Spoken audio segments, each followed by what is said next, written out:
Hello mga sis! Dahil nga nag-trending ang ating Ipon Challenge at umabot ng 4.7 million views sa ating TikTok at still counting pa rin siya at ang dami pa rin talaga nagko-comment at talagang ako'y natutuwa sa lahat ng mga comment nyo at talagang binabasa talaga namin Israel. Paano ba namang hindi magte-trending do? Talagang makikita natin yung pagbilis ng pagbabago ng emotion ko, lalong-lalo na nung nagupit niya yung papel na laman ng ating alikansya, di ba? Alam ko namang hindi niya sinasadya yung paggupit ng papel na pera, pero hindi talaga maiiwasan na magkakaroon ka ng ganitong emosyon na talagang maiinis ka sa kanya dahil nga naman ang tagal natin pinaghirapan tapos magugupit niya. Buti kung isa lang pero madami. Tatlo talaga yung nagupit niyang tagwa 1,000 bill.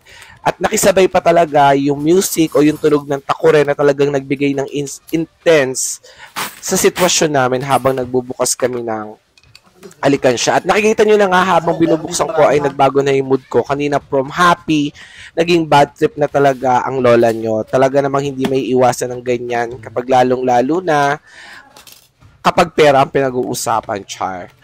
Marami ako nabasa sa comment section na kung paano yung gagawin sa napunit na pera at maraming salamat po sa mga tips nyo, idea nyo. So per po nakatago pa rin yung nagupit na pera at hindi pa namin ginagalaw dahil meron naman akong account na sa bangko ay pwede natin siyang i-deposit para mapalitan. Maraming salamat po sa tips, idea nyo kung ano yung gagawin at talagang hindi ko maiwasan talagang matawa kapag binabalikan namin ang video na to. Kaya nga pinapaulit-ulit namin ang pag-upload sa video na to dahil talaga namang nakakatuwa at ang sarap-sarap balikan at marami talaga ang nagko-comment at marami ang nai-inspire at gusto ring matulad na magkaroon sila ng ipon challenge o mga ipon goals sa kanilang buhay. Pero story lang natin kung paano ba kami nag-start mag-ipon. Actually, hindi naman talaga to yung first time namin nag-ipon ni Israel.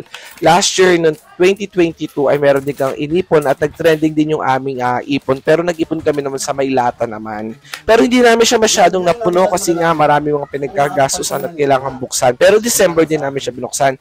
Pero this time, ito talaga ay ipon namin ng buong 2023. Ayan, kung nakikita nyo, sobrang daming coins at may mga papel din talaga siya kaming inipon. Paano nga ba namin naipon to at paano namin to sinimulan? Nung start ng January 2023, nagkaroon kami dito ng konting business, yung tinatawag na Piso Wi-Fi Bendo. Pero hindi pa sa amin talaga yung Piso Wi-Fi Bendo na yon. Kumbaga may taong nagpwesto lang sa amin at kami ay porsyentuhan lamang. Pero alam nyo guys, dahil meron din naman akong trabaho, may regular naman akong trabaho, ang ginawa ko lahat ng mga porsyento o mga kinita namin sa Piso Wi-Fi Bendo ay talaga namang nilagay namin dito sa aming alikansya. Wala akong ginagalaw, wala akong ginagastos. Lahat yan ay nilalagay namin diretso sa alikansya. At yung mga expenses, mga bills namin, kinukuha ko lahat yon sa aking sahod. At dahil nga kahit pa paano tayo ay nagiging digital creator na rin at nagagawa tayo ng vlog sa Facebook, sa TikTok, kahit pa paano naman ay merong konting kinikita rin sa Facebook na talaga namang nakakatulong sa panggastos natin sa pang-araw-araw. Alam nyo guys, maganda talagang meron kayong konting business kahit pa paano ay may papasok sa inyong konting income na pwede nyong i-save o pwede nyong ipunin. O di ba nakikita nyo, sobrang dami rin yung papel. Yung mga papel naman na yan ay yan yung mga sobra sa sweldo ko after ko magbayad ng bills, mag-budget sa groceries, sa pagkain namin at iba pang gastusin sa bahay. Kapag may sumusobra ay nagtatabi din talaga ako sa aming alikansya. Kaya nagtataka kayo bakit may mga buo, may mga barya. Kasi yan yung mga sobra-sobra sa mga sinasahod ko at sa mga kinikita natin. O di ba nakita nyo, sobrang dami talaga at sobrang sarap sa pakiramdam. Kahit sa una ay na bad trip tayo, pero pag nakita nyo naman yung inipon natin na sobrang dami rin, ay talagang mawawala yung inis at galit mo dahil talagang bonggang-bongga talaga yung buong taon ng 2023 na nagtiis ka, nagtipid ka at talagang meron kang goal sa buhay para mag-ipon ay talaga namang na-achieve natin at achieve. Nakita niyo naman sobrang dami talagang coins. Lahat ng coins na yan ay galing sa Piso Bendo Wi-Fi na talagang inipo namin dahil ang balak namin ay magkaroon naman kami ng sariling Piso Bendo Wi-Fi. So ang gagawin namin dito, kaya binuksan na namin siya kasi tapos na ang 2023 para new goal kami for 2024. At ang gagawin naman namin sa naipon na to, yan ang ibibili namin ng sariling Wi-Fi Bendo. At bumili din kami ng Xbox 360 para sa mga bata kasi sobrang daming mga bata dito na mahilig sa internet, sa mga laro, sa wifi. So ginawa namin at maraming tambay lagi sa tindahan ni Israel. So ginawa namin pagkakakitaan natin yung mga tambay, yung mga laging tao sa amin para naman mas marami pa tayong maipon at mas marami pa tayong maging goal for 2024. Gusto ko lang maging inspiration ito sa lahat ng mga manonood natin, mga followers natin. Kayang-kaya nyo mag-ipon basta meron kayong disiplina at samahan nyo ng determinasyon sa bawat ginagawa nyo. Huwag lang tayo puro pangarap. Samahan natin ng kilos at gawa. At the same time, kailangan marunong kayong magdisiplina sa pagbabudget nyo ng pera at pagkain nyo. Dahil hindi pwedeng gastador tayo ng gastador, ang ending wala tayong maiipon. Okay lang magtiis tayo sa mga bagay na hindi naman talaga kailangan na titiisin mong hindi mo makuha. Pero magsisave ka para sa future mo at just kung may gusto kang bilhin, meron kang pagkukuhanan ng pera. Tulad dito, may nabili kaming bagong tatayo namin business na Israel at dito namin kinuha yan sa aming ipon. So, panibagong taon na naman, 2024, pagpasok ng 2024. So, bagong goal na naman tayo sa pag-iipon. Kaya nakakatuwa lang at talagang nakaka-inspire yung mga itong klaseng eksena. At maraming pong salamat sa lahat na nagko-comment sa ating video na umabot na ng 4.7 million dito sa TikTok. Talagang sobrang dami kong natutunan, natawa ako sa mga comment nyo, iniisa-isa namin yan.